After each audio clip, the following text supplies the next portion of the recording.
Election act 2017 का गालिबन section 203 है, उसमें इन्होंने तरामीम कर दी कि भले से डिस्क्वालिफिकेशन हो, आप पार्टी की सदारत कर सकते हैं। ये विद इन 12 आवर्स ये आ गया तरमीम। पार्लियामेंट ने कहा जी छोड़े, आप हमको एग्रीकल्चर की पॉलिसी देने के लिए थोड़ी बैठे हैं। मुल्क के अंदर कोई कानून है, कानून नाम की चीज़ है भी या नहीं है? लोग अब्डक्ट हो रहे हैं, घरों से उठाया जाता है, गायब कर दिया जाता है। This is not about PTI, this is about humanity. I mean कोई भी हो, उसकी फैमिली सफ़र कर रही है, बच्चे सफ़र कर रहे हैं, और मुल्क के अंदर क्या धमा चौकड़ी चलती है। 24 घंटे के अंदर यानी कानून पास हो जाता है, जिसकी शायद ज़रूरत होती होगी, लेकिन उसकी टाइमिंग के ऊपर बड़ा इस वक्त क्वेश्चन मार्क। देखिए, आपने बात की कि जी हम इस वक्त मुल्क में एक कॉन्स्टिट्यूशनल क्राइसिस है। मैं समझता हूँ कि कॉन्स्टिट्यूशनल क्राइसिस तब होगा कि अगर कोई कॉन्स्टिट्यूशनल डेडलॉक हो जाए कि जहाँ पे आगे कोई रास्ता नहीं है। लेकिन अगर हम आईने पाकिस्तान को देखें तो उसमें हर चीज़ का रास्ता मौजूद है, हर चीज़ की जो पोजीशन है वो वाज़ेह है, और उसमें बताया गया है कि ऐसी सिचुएशन में किसने डील करना है।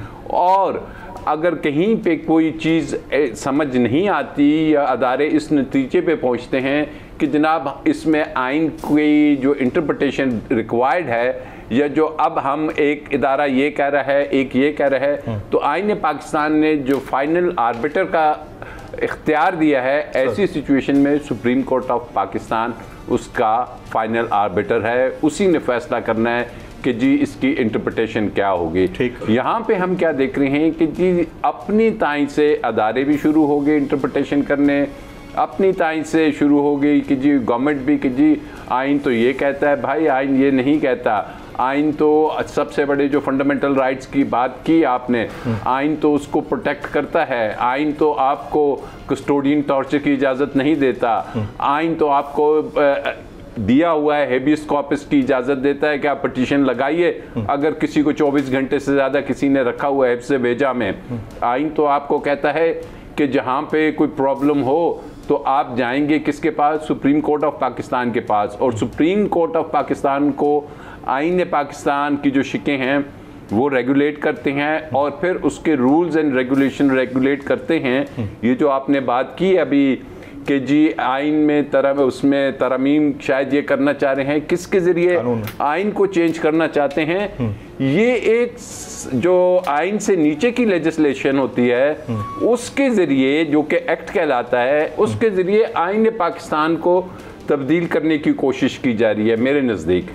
क्योंकि आइन पाकिस्तान आर्टिकल 191 बड़ा क्लियरली कहता है कि जो रूल्स और प्रोसीजर होंगे उसको बनाने का इख्तियार सिर्फ और सिर्फ सुप्रीम कोर्ट के पास है। Very right. और नंबर 2, अपील का राइट देने के लिए एक सब्सटेंशियल राइट है, होना चाहिए अपील का राइट, लेकिन उसमें जब तक आईनी तरमीम, क्योंकि जो अपीलेट जुरिस्डिक्शन है सुप्रीम कोर्ट की आर्टिकल 185 में, जब तक उसमें अमेंडमेंट नहीं होगी आप ये अपील का राइट किसी सब लेजिस्लेशन से जो कि आइन के नीचे हो नहीं दे सकते।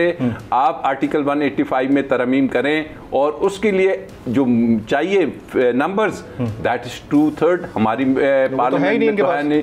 और आपका ये सवाल कि जी अचानक से क्या जरूरत पेश आ गई, टाइमिंग और विद इन 24 आवर्स। हाँ जी कि जी वो शाम में आफ्टर रोजा सेशन हो रहा था, दूसरा दौर हो रहा था। जो तरीकाकार होता है वो ये है कि जहाँ पे सुप्रीम कोर्ट ऑफ पाकिस्तान जो कि एक तीसरा पिलर है इस मुल्क के आइन का, उसके बारे में अगर आपने कोई बात करनी है तो नॉर्मली सुप्रीम कोर्ट से सजेशंस ली जाती हैं, उनको भेजा जाता है, पार्लियामेंट में डिबेट होती है, और उसके बाद ये आइनी लेजिस्लेशन होती है या दूसरी भी।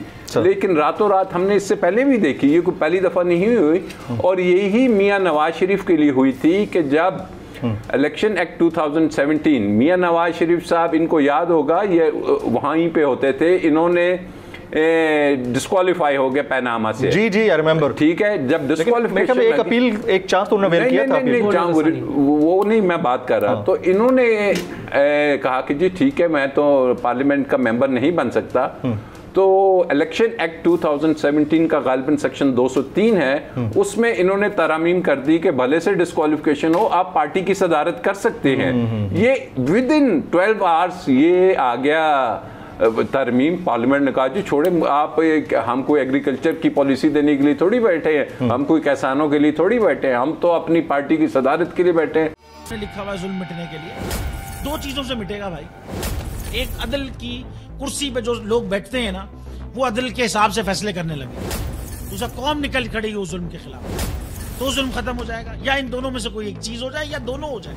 अगर 420 का मुकदमा था, उस वक्त अदलिया में जो लोग बैठे हुए केस देख रहे थे, वो पूछते ना यार चीट हुआ कौन है। जब उनको दिखता कोई चीट नहीं, वो केस खत्म कर देते। तो जालिम जुल्म कर ही नहीं पाता। 9 जजेस ने नोट बिफोर किया मेरे केस को यार, 1.5 साल चला। शख्सी जमानत का केस, सेम केस इस्लामाबाद में कर दिया। एक ही इल्जाम पे 2 केस हो नहीं सकते भाई।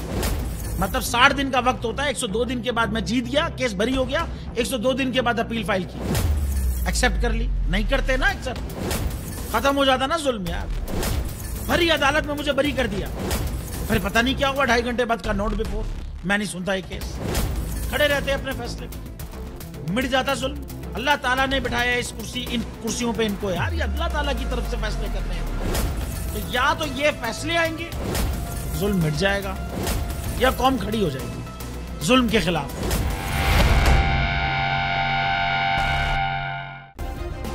सब्सक्राइब करें और बेल दबाएं ताकि कोई खबर रह न जाए।